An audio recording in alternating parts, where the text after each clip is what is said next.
What's the worst that could happen on an airplane? Maybe this. There's not enough oxygen to survive up here. A freezing wind of hurricane force is roaring through the cabin. The flight crew call Mayday, but nobody hears. And the airplane is headed for a mountain. It sounds like a nightmare. For everyone aboard Aloha Airlines Flight 243, this is no nightmare. It's reality. Aloha 243, still up. When crash detectives discover what happened, their verdict shakes the airline business. This accident changed aviation history.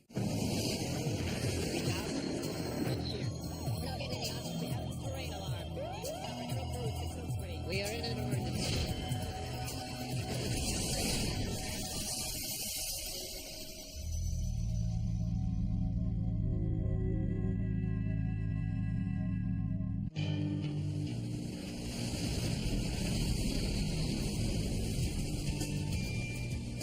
Some people choose to trespass in that narrow space between life and death. It's a scary place to be. Surfers get there by chasing killer waves. Just occasionally, fate puts ordinary people, not just thrill seekers, into that same deadly zone, where life hangs by a thread. On the afternoon of April 28, 1988, it will happen, in the sky over Hawaii.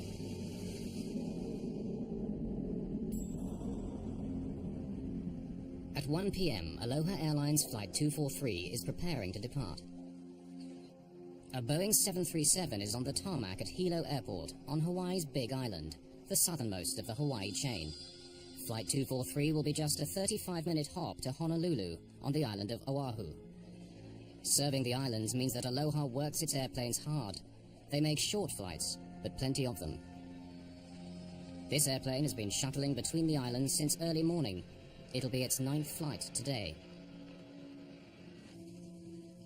For the flight crew, it's a routine they've followed for many years. Aloha 243. Roger. Clear to space. Captain Bob Schornsteimer has been flying for 11 years with Aloha Airlines. Roger. His first officer, Mimi Tompkins, is hoping for promotion to captain after almost 9 years with Aloha. Did you hear any more about, Each of the flight attendants has a long service record too, but none so long as Clarabelle Lansing, known to everyone as just CB. Well, Mr. Kiner, welcome. Always good to see you, CB. You fixed some good weather for us. I'm smooth all the way. You bet. She's been flying for 37 years, since before the days of the first jet airliner. Let me help you with this. Oh, yeah. CB is the boss in the cabin, first flight attendant. Michelle Honda, a 14-year veteran, is number 2. Jane Sato Tomita has served 19 years.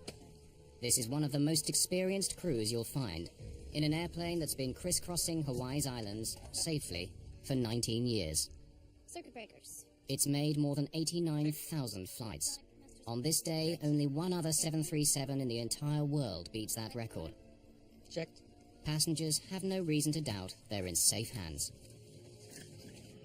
Until one passenger, Gail Yamamoto, sees something that makes her pause.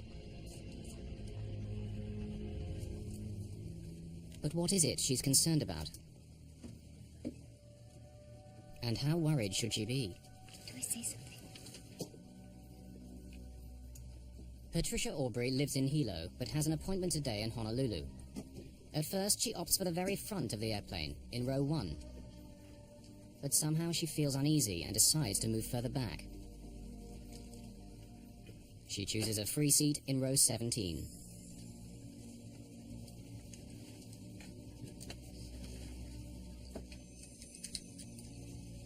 At 1:25, Flight 243 is ready for takeoff.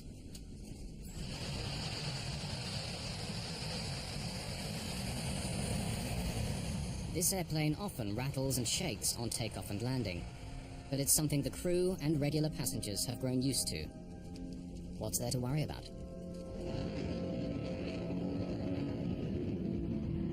Departure. This is Aloha 243, climbing through 3,000. Roger, climbing to flight... Though he's the captain, Bob Schornsteimer has chosen to take charge of radio links with air traffic control. It's Mimi Tompkins who'll fly the plane to Honolulu. Most of the flight time is taken up in climbing to their cruising altitude. It'll take 20 minutes to climb to 7,300 meters.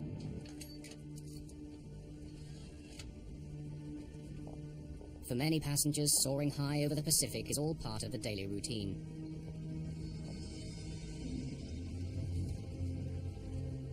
People like salesman Howard Kitaoka in row 5. He makes this trip often.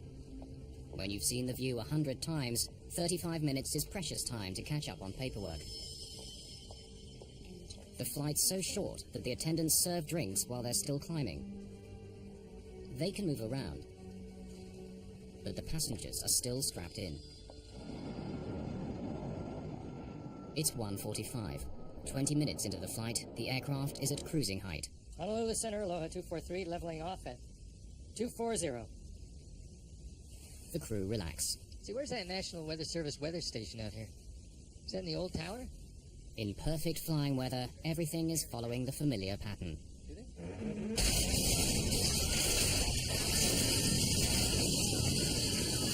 What's that? How to get down? We lost pressure!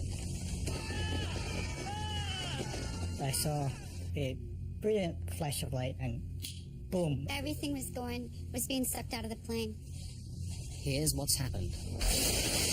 An explosive decompression has torn away 35 square meters of fuselage. We were in a tremendous blast of wind. The wind blast was unbelievable. A mass of things just went whoosh out the plane. Hair was up here.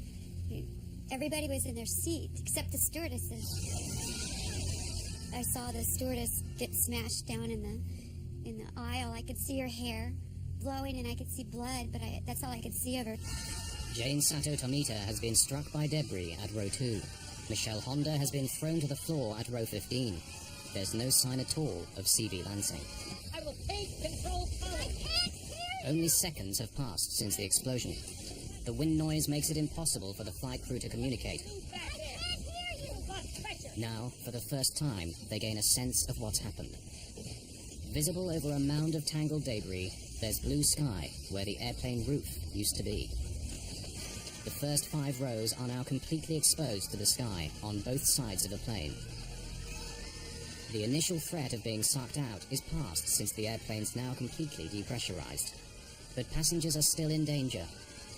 My seatmate was flopping out outside the aircraft because at that point it was just the floor and no walls or seating. And so I grabbed him. The cold and oxygen deprivation are both potentially deadly. Just imagine the scene up there. The top of the airplane broken off. The passengers don't have any ability to get supplemental oxygen because the critical tubing that feeds that oxygen is now gone. And at 24,000 feet, with very little to breathe up there, the passengers become incapacitated. That's called hypoxia. If you stay up at that altitude for any prolonged period of time, you become more and more physically disabled. With the top of the airplane gone, you now have 300-mile-an-hour winds blowing into that cabin. That's 3 times hurricane-force winds. Those people were dressed for Hawaii in the springtime, not minus 50-degree temperatures. Any period of time at 24,000 feet, and those people will die. High above the Pacific Ocean, an extraordinary drama is unfolding. An explosion at 7,300 meters aboard a Boeing 737 bound for the Hawaiian island of Oahu tears 35 square meters of fuselage from the airplane, exposing passengers to the sky. The cabin is depressurized with no emergency oxygen supply. Unless they rapidly reach a lower altitude where they can breathe again, the passengers will die. Captain Bob Schornsteimer takes over command of the aircraft from First Officer Mimi Tompkins. He begins an emergency descent, dropping 1,200 meters per minute, its speed now increasing to more than 500 kilometers an hour. As the aircraft hurtles down, passengers face a new terror. Wreckage blocks their view of the cockpit, and when the airplane split apart, the nose dropped down by around 1 meter. The plane is held together by just the narrow floor beams. The floor was buckling up, and you could tell the plane was bending in the middle.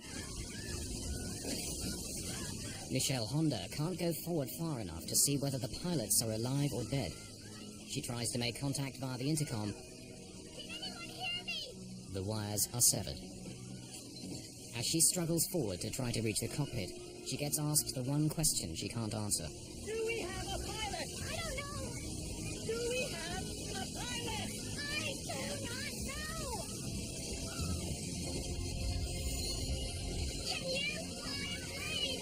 The terror of those on board can only be imagined as she asks the one question no airplane passenger wants to hear.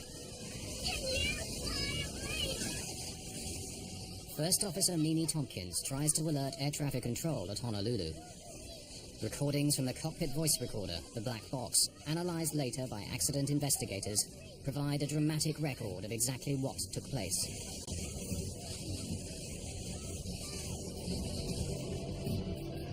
The nearest place where they can try to land is the island of Maui. Kahului Airport lies between two volcanic mountains. Between them and safety lies a 3,000-metre-high summit. To fly from the location of the explosion to the safety of Kahului Airport, the pilot needs to carefully maneuver, avoiding this high ground. Can the fragile aircraft survive the stresses of turning, or, if they ever reach the airport, of landing? And how can those on board survive? Jane Sato Tomita is barely conscious. Howard Kitaoka clutches her hand. The only faint sign of life is once when Jane squeezes back. I'm not exactly sure she was conscious, but I did manage to squeeze her hand, and she responded by squeezing my hand, and we just held hands. A simple squeeze of the hand at a time like that is very, very emotional. Aloha 243! Do you read me? Mimi Tompkins is not getting through to Honolulu air traffic control, so she switches to the frequency for the tower at Maui's Kahului Airport. Maui Tower! Aloha 243! Aircraft calling tower, say again. At 1:48, 3 minutes after the explosion, the crew make their first voice contact with the ground. Aloha 243, say your position. Sending up 11,000. Request clearance into Maui for landing.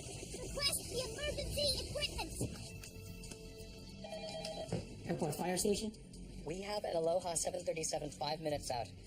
Approximately 20 miles. Cleared to runway 02. Decompression problems. Pilot is declaring an emergency. Thank you, Moitar. In the station. Attention in the station. We have an in-flight emergency. We have a 737, 5 minutes out, 20 miles, runway 2. Souls on board, fuel on board is unknown. It has decompression problems at this time. Runway 2.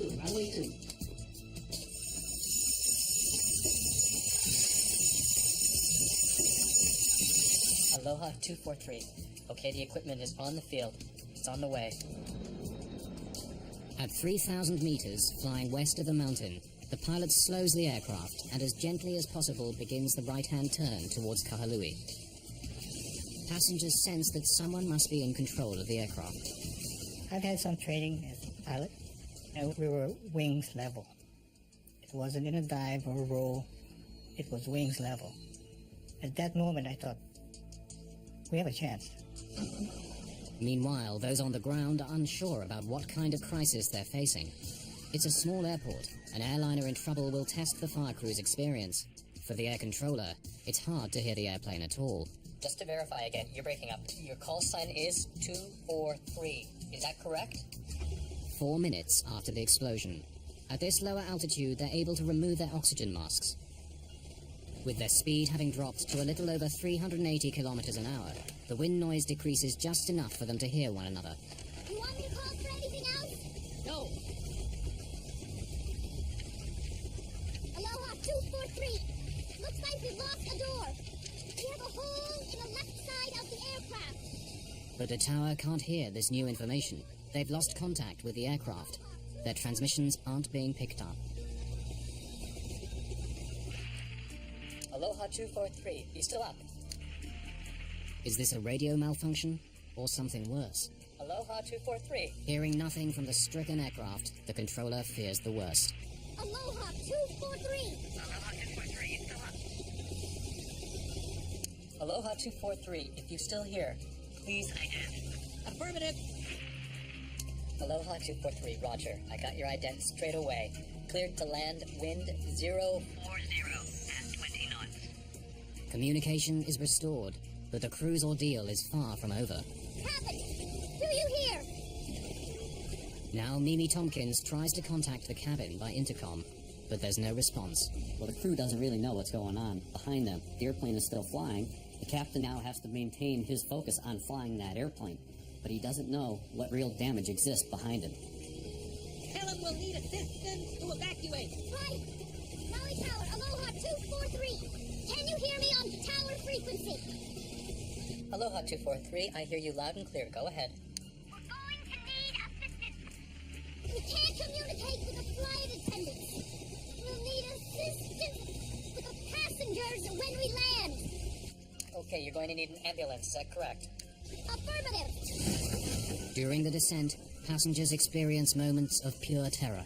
The plane kept vibrating and shaking, and the luggage racks were falling in, and there was electrical wires flying around zapping, and, pretty much pandemonium, but it looked like the plane was ripping in half. And suddenly, there's a new problem for the flight crew to handle. Feel like manual reversion! What? The flight controls feel like manual reversion! It feels to the pilot as though hydraulic systems, like power steering in an automobile, have now failed. The airframe is under great stress. They need to land as soon as possible. Can we maintain altitude okay? The crew fear that critical wiring and control cables may have been severed. Have any of the airplane's vital parts been damaged? Let's try flying with gear down! All right, you got it. There are lights to indicate whether or not the landing gear has safely deployed. The main undercarriage has extended as normal, but the light showing that the nose wheel has extended doesn't come on. The last thing the pilot wanted to see, especially with his airplane in the condition it was in, was that he didn't have a nose gear, because when the nose touched down on the runway, it would have broken the airplane apart, therefore breaking probably the fuel tanks apart, which could lead to a very dramatic fire and explosion. A second attempt to extend the landing gear. The nose gear light is still out, but the radio link is so bad, the tower is still trying to assimilate the crisis. Aloha 243. Just to verify, you do need an ambulance, is that correct? I still don't understand. Affirmative. Roger, how many do you think are injured? We have no idea. We can't communicate with flight attendants. Okay, we'll have the ambulance on the way. There's a possibility that we won't have a nose gear. Now Bob Schornsteimer has to make a critical decision. Should he wait for confirmation that the undercarriage is down, or land anyway? The textbook in this case would tell the pilots to overfly the airfield so that the air traffic controllers can look at the landing gear and give them a report whether it's up or down. The pilots would then have to maneuver the airplane all the way around the airfield, come in for an approach, and land. But with an airplane which might break apart at any moment, that's out of the question. Tell them we got problems. But we're gonna land anyway, even without a nose gear. But they should be aware that we don't have a nose gear indication down. Aloha 243. 3. Wind now 050. The emergency equipment is in place. Okay, be advised, we have no nose gear. We are landing with no nose gear. Okay, if you need any other Assistance advised. We'll need all the equipment you've got. Maui is not an ideal place to head for, with a damaged airplane. The island's exposed north shore lies directly in the path of the trade winds. Any kind of in-flight turbulence, that would have put great stresses on the front end of the airplane, and there's a high probability that the cockpit would have separated from the rest of the fuselage. Catastrophic loss of the airplane and a loss of life. With the airfield now in sight, Bob Schornsteimer has more critical decisions to make. He begins to slow the aircraft for landing. Let's try flaps 15. An airplane's flaps are sliding panels at the back of the wings. To increase lift at low speeds, they need to be extended during takeoff and landing. Easier to control with the flaps up. Yeah. Put it back to 5. Can you give me a V speed for a flaps 5 landing? No two aircraft landings are the same. Pilots have to factor in many things: the wind speed and direction, passenger and fuel load, and the length of the runway before them. You want the flaps tight down as we land? Yeah. But after we touch down. Okay. A complicated formula provides the VREF, indicating the safe landing speed. Even in a crisis like this, pilots have to reach for the manual. Extending the flaps fully will help act as a brake once they touch down. but to do it earlier could stress the airframe to breaking point. What you have to remember is that the pilots weren't trained to handle a situation like this. With the top of their airplane missing, they became test pilots. The aerodynamic effects of the airplane were drastically different than they were used to. They really had to fly by the seat of their pants.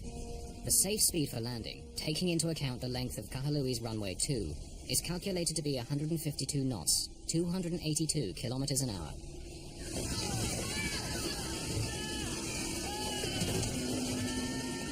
As the airplane slows, it becomes much harder to control. And so the pilot has to make another crucial call. Speeding up to keep control means he'll hit the runway faster than he should. He gambles that the higher speed landing is still the best option. Our approach speed, I felt, was hot. I mean, we were coming in hot. I don't know, don't ask me how many miles an hour it was, because I don't know. But from other landings, we were coming in fairly hot. Crash rescue teams prepare themselves for a worst-case scenario. At high speed and without the nose gear, a crash landing followed by a catastrophic fuel fire now seems inevitable. Under these conditions, the lack of a nose gear could have been a death sentence for everybody aboard this aircraft. In the 12 horrifying minutes since the explosion, some passengers are convinced they're not going to make it alive. I thought he was going to go in the water, and I was eaten by sharks. And then we saw the mountain, and I didn't think we were going to make it over it. I just knew we were going to crash into that mountain. And then when we could tell, we could see the airport, and then, then I burned to death because the plane blew up when we hit the runway. Suddenly, the news the pilots have been praying for. The gear is down. Inform Conway Command, the gear is down. Okay, thanks. Aloha 243, just for your information, the gear appears down. The gear appears down. Want me to go to flaps 40? Help you? No, on the ground. The crew have had to make life or death decisions. In the next few seconds, they'll find out whether they're the right ones. Michelle Honda cradles her injured colleague as the critical moment approaches. Passengers comfort one another in what may be their last moments alive. A woman that was sitting next to me and her husband, he was on the other side in the next row up, and she was next to me, and they were reaching their hands out, and they were trying to touch fingers to say goodbye. That was a really touching moment for me. It was when I really knew I was going to die, because they were saying goodbye to each other.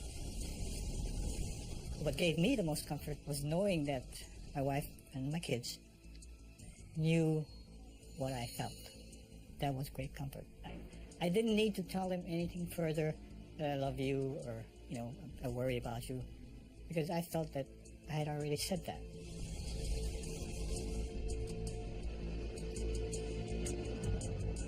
Though the forward undercarriage has extended, the crew still can't be certain whether it is locked in place or whether it'll collapse on landing. If it doesn't hold firm, 40,000 kilos of airplane traveling at close to 320 kilometers an hour will smash nose down onto the tarmac.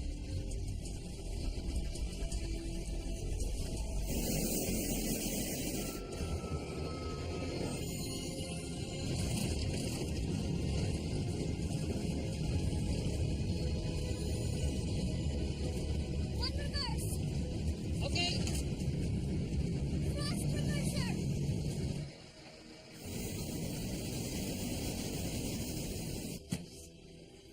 Aloha 243, just Shut it down where you are. Okay. everything's fine. The gear did it. The fire trucks are on the way. Okay.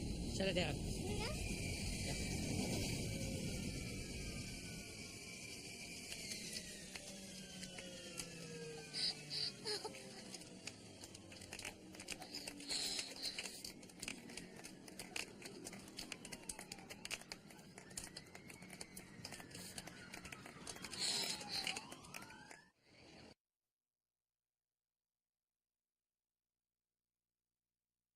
Moments after landing, the amount of damage the airplane suffered is difficult to comprehend. An emergency evacuation of passengers who escaped injury has just been completed. Some injured passengers have still to be helped from the plane. How it flew for those 13 terrifying minutes seems astonishing. Captain Bob Schornsteimer is thanked by passengers who just minutes before had expected to die. the tension is released. Oh, I said yes, baby. That's all I said. Pilot did a tremendous job. Patricia Aubrey hugs her heroine, Michelle Honda. I was crying, and of course everybody was traumatized, looking at the plane and looking at the people bleeding, and just, I kept touching myself going, I'm here. I can't believe I'm still alive. Her last-minute impulse to switch seats saves her from injury, maybe from death. Something was telling me not to sit there, because I didn't have a good reason to move. You know, my guardian angel was tapping me on the shoulder and telling me to move. A final desperate head count by Michelle Honda confirms the crew's worst fears. C.B. Lansing, the veteran of 37 years flying for this airline, is missing. A sea search begins in the area of ocean where the explosion took place. Neither body nor wreckage are found. Jane Sato Tomita has started to recover. 7 passengers are seriously hurt, the worst injury a skull fracture. But how have the rest survived? At the moment of decompression, it's just their seatbelts which made the difference between life and death. It went poof, a loud noise, and it just, the whole thing come apart. And at first they thought we were all gone, and we were fastened, all had our seatbelts fastened, but most of us evidently would have lost a lot more. But there's something else. At the most critical moment, Maui's notorious high winds died away. I was amazed to see in front of the fuselage missing. What was so funny about the whole thing is that when it came in, it had no wind. Yeah, I believe if you did have that wind, the aircraft wouldn't have made it. They would have split into 2 pieces. And it's a miracle. It's very much a miracle. This is one of the most remarkable flying events in history. No airplane has ever landed with this amount of damage. The only thing that was holding the forward section cockpit to the rest of the fuselage were the floor beams. Basically, they were hanging by a thread. From a close study of the fuselage, crash investigators try to determine how the airplane structure remained in one piece. The critical factor proves to be the precise location of the explosion. The thing that saved them was that because the damage was across the top of the airplane, as the nose tried to bend down, these members through here are in tension, and it kept them in line and kept them straight. So even though it was almost ready to break off, the structure was still strong enough here to keep it together. If this damage had been along the bottom, and the nose is trying to bend down this way, the structure would have been, this similar structure would have been in compression, and it would have buckled, and the nose would have certainly come off. So it was fortunate that the damage was across the top. How does the roof of a jet airliner simply blow away? The U.S. National Transportation Safety Board, NTSB, is tasked with discovering what happened. Investigators pull the airplane's records, something like an automobile service history, and suspicion falls right away on the airplane itself. The best evidence for what happened, the missing fuselage section, is now lying at the bottom of the Pacific Ocean. But by carefully piecing together the clues they do have, investigators hope to solve one of the most spectacular accidents of all time. In the 38 years since its launch in 1967, more than 5,000 737s were sold. Somewhere in the world, a 737 takes off every 5 seconds. The accident airplane was number 152 off the production line, delivered in May 1969. The airplane was designed for a 20-year service life and 75,000 flights. This one had exceeded that number, though many were of short duration. Its fuselage was under constant stress because of pressurization. The fuselage of the airplane is actually breathing. It expands and contracts depending on altitude. When it's on the ground, it's in a contracted status. When it's at altitude, 24,000 feet, the fuselage expands. So the airplane is constantly cycling. That's pressurization. That will weaken the structure over a long period of time. And given the history of this airplane being a very high cycle airplane, that probably had something to do with weakening the structure of the fuselage. With thousands of 737s taking to the skies each day, investigators need to be certain what made this one burst apart. In Washington, D.C., Jim Wildey is one of the NTSB team who worked the case. His expertise as a metallurgist proves crucial. I got a call about 2 in the morning, in the middle of the night, from my boss, and there had been an accident in Hawaii. They were putting the team together, and I hopped on a plane and went to Hawaii. He takes samples from the remaining fuselage, and back in the lab discovers something barely visible to the naked eye. Hairline cracks like this, beside the holes where rivets had been. Figuring out how those cracks came to be there means going back to basics, to the way the Boeing 737 was put together. Airplanes are built from many separate panels. Where they overlap, they're bonded together by a powerful adhesive known as epoxy. Rivets hold the panels tight together while the epoxy sets hard. On the Aloha airplane, there's telltale discoloration inside the overlapping joints. Here is the vital clue. You can see now where the dark material is the epoxy that was used to bond the two layers of the lap joint together. The white material you see here is corrosion damage of the aluminum fuselage skin. So the original intent was the stress that's trying to pull one skin away from the other skin piece, the stresses would go through the bonding and not through the rivets. Of course, as this thing becomes disbonded, now the rivets themselves are loaded, and especially this top row of rivets, and this is the row of rivets we think that had the fatigue cracking in it that led to the eventual opening of the roof structure on the Aloha 737 airplane. The files reveal that Boeing warned airlines, including Aloha, of problems with some early 737s. If the epoxy isn't applied at exactly the right temperature, if the panels have moisture or dirt on them, the bonding can fail. In warnings and service bulletins, some issued over 15 years earlier, Boeing spells out the danger. The Hawaii climate with humid and salt-laden air helps corrosion to occur. But instead of grounding airplanes for a nose-to-tail examination, Aloha has inspectors make occasional checks, often at night, when those on duty are least alert, working under artificial light. Those tiny cracks escape detection. These cracks go unrepaired, and now you have an airplane that is a ticking time bomb. There are other problems. Boeing's service bulletins and what are called airworthiness directives issued by the Federal Aviation Administration are often difficult to understand. Airworthiness directives are very complex and read like a legal document. Aloha needed to have someone who could read that document and interpret it into plain English for the mechanics, the wrench turners. That never happened. An airplane that has been worked so hard, serviced by mechanics who don't fully understand the briefings, is a recipe for disaster. Investigators now believe they know why the airplane burst open, but they don't yet know how. I was flying back from Hawaii to Los Angeles, and while I was in the air, I got a message that that we needed to interview this passenger who had apparently seen a crack as she was getting on the accident flight. You saw something as you got on this airplane, which you pointed out to your roommate.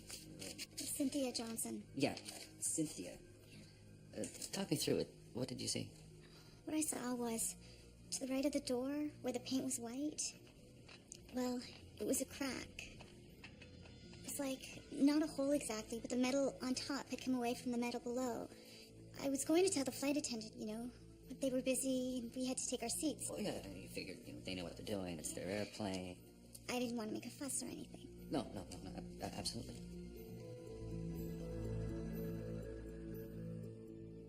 The witness saw cracking in this area, and we found fatigue cracking back in here. So this is the line where the fatigue cracking joined up. One piece came down this way and folded off, and the other piece went across the top and came off to the right side. But something still doesn't make sense.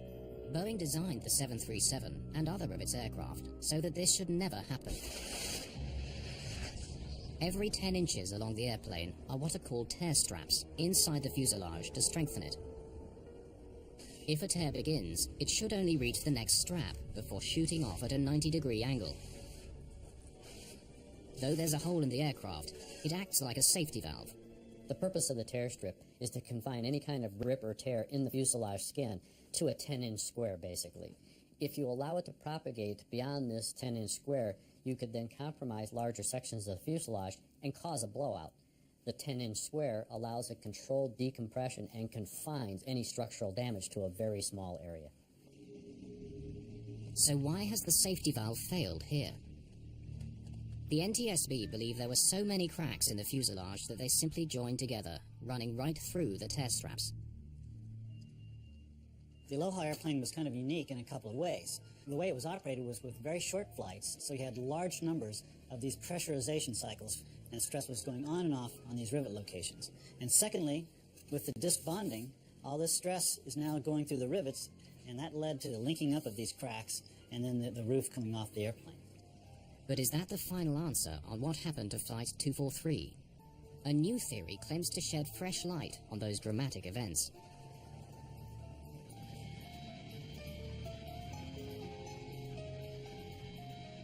Matt Austin is an engineer who lives in Honolulu. The story of Flight 243 both appalls and fascinates him. I flew very regularly on Aloha Airlines, and I had been on that plane about a week before it actually lost the roof. You could tell that something was loose in the airplane. It's just like when you're in an old car and you hit a bump, you can hear the rattles in it that you won't hear in a new aircraft. In this case, when the aircraft landed, there would be noises and rattles you wouldn't hear on a newer aircraft. He begins his own investigation, scrutinizing the 4,000 pages of evidence and photographs gathered during the official inquiry. I am an expert in explosion dynamics and how pressure vessels explode, what causes them to explode, which way the cracks run as they're coming apart. In the case of the Aloha accident, the main focus from the aeronautical industry was they were looking at it as an airplane structural failure, whereas I analyzed it from the point of view of a pressure vessel failure. As he reviews the evidence, one question keeps recurring. Why is C.B. Lansing sucked out of the aircraft, and not her colleague Jane Sato Tomita? Jane was further forward than C.B. at the crucial moment. Jane was at row 2. C.B. was at row 5. The NTSB believes the roof separation began near row 3. Passenger testimony gathered shortly after the incident suggests that C.B. Lansing was sucked upwards and to the left, but not forward. I was on the aisle, on the right. So I look up from my magazine, I see a pair of legs go up and out on the left, just back of first class. From where I was, if the nose was 12, this is at 11, yeah? Forensic evidence suggests another possible scenario. Michael Sweet, an ex-cop, is now a specialist in blood spatter analysis. By studying bloodstains at crime scenes, he can help put a killer behind bars or free the innocent. He examines official photographs of the 737 fuselage. This is a large photograph of the left side of the airplane. The front would be in this location. There's what we suspect to be a bloodstain pattern on the right beside the window, right here. Could this bloodstain be where C.B. Lansing's head impacted with the outside of the fuselage? The analyst believes so. Well, the fact that there are bloodstains on the side of this airplane suggests to me that the blood source in this case was momentarily trapped when it came into contact with the side of the airplane. If the flight attendant in this case was ejected outside of a gaping hole, I would expect her to disappear almost immediately and not leave any bloodstains on the side of the airplane. This analysis suggests only that she was trapped, but without explaining how or why. Matt Austin believes he has the answer. On April the 28th, 1988, a Boeing 737 owned by Aloha Airlines in Hawaii suffers an explosive decompression in midair. Amazingly, it lands safely with the loss of one crew member. Investigators blame metal fatigue due to poor maintenance. But a new and controversial theory has emerged, challenging at least part of the chain of events. What if a safety hole has opened up as it was designed to do, but directly above the flight attendant? Matt Austin believes C.B. Lansing is sucked into the safety hole, momentarily blocking it. All of the air that's trying to escape has no place to go, so it built up a huge pressure spike, and that's what blew the roof off the top of the airplane. What he's describing is known as a fluid hammer. In scientific terms, air is fluid, as is water. Here's a simple demonstration in a bathtub. The water is in fact escaping through the drain. As we move the drain plug back down toward the hole, it will immediately slam shut and create a force, which is a simple example of a fluid hammer. He believes this phenomenon, on a giant scale, caused the accident. It's very tragic, but if we don't look at the forensic evidence that's left, then we won't understand exactly what caused the explosive decompression and possibly prevent a future occurrence. The NTSB say that the fluid hammer theory is valid scientifically, but for them the evidence still points to something simpler, a virtually simultaneous failure in the airplane's many weak spots. The safety board's investigations are never really closed. We always would take into account any new information that comes out. I believe in the case of the Aloha accident, we have not changed our probable cause, and we still are sticking with the probable cause as we determined back in 1988. Since the crucial physical evidence was never found, what happened on board at the precise moment of explosion will probably never be known. Aloha Airlines management took most of the blame for their poor maintenance regime. The NTSB demanded that the Federal Aviation Administration do a much better job enforcing maintenance standards. Boeing had already improved their manufacturing process to prevent the adhesive becoming so easily contaminated. What happened on Flight 243 made flying safer. Soon after, Congress passed the Aviation Safety Research Act. This accident had a very profound effect on the aviation industry and the way we look at aging airplanes, old aircraft. We changed the way we monitor how they age, the way we inspect them, and of course now how we manufacture them. We use different processes. This was a very critical accident for aviation history. Those 13 terrifying minutes also left their impact on the survivors of Flight 243. I had to go through a healing process. I took fear of flying classes, and the old saying of you fall off a horse and you get back on it is very accurate, but it's a lot tougher to actually do it.